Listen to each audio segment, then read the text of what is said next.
خانمی پیام دادم ما 1 سال ازدواج کردیم، تصمیم گرفتیم که بچه دار بشیم، خانم الان باردارم، ولی میگن خب من الان ناراحتم، من معلم حق و تدریسم، آموزش پرورش حمایت نمیکنه، مرخصی نمیده، خب ما الان موندیم که بچه به دنیا بیاد، باید چی کار کنیم؟ یعنی نکتهش اینه که خب یه سری حمایت هم باید اینا خب یه بحث صورت بگیره، یه بحث خانوادگیه، یه بحث اجتماعیه. خب من واسه اجتماعی من بلد نیستم، نمیدونم حمایت هاشون الان چه جوری هستش.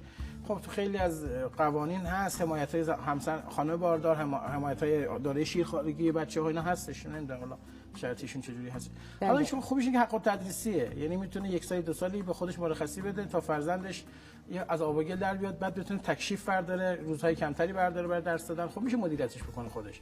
یه وقت تعهد خدمتی هم بعضیا خب خیلی نگران کننده ترن، در مورد 30 سال تعهد خدمتی داده و اینا. به نظر من اولویت بندی کنید، بچه مهمتر یا کارش؟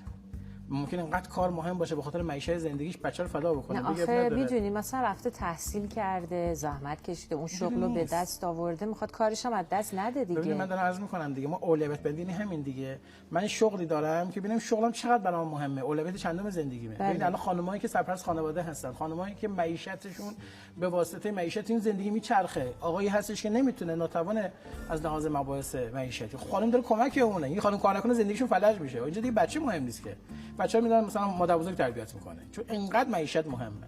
من نمیدونم معیشت اینا چه جوریه، یه وقت هست من معیشت نیست، میگه دوست دارم کار کنم چون درس خوندم. خب بابا زمان بذار، حالا که فرزنددار شدی اولویت بندی کن. بعضی وقتا مادر بودن خیلی ارجح میشه بر بعضی از کارمند بودن های چیزی دیگه. آفرین به خانومی که هم میتونه مادر خوب بشه هم کارمند خوب بشه، به شرطی که حمایت بشه. ولی اگر یه وقتی بین مادر بودن و کارمند بودن میخوای انتخاب کنی، این شما انتخاب میکنی با اون چیزی که خودت برای خودت درست کردی تو ذهنت.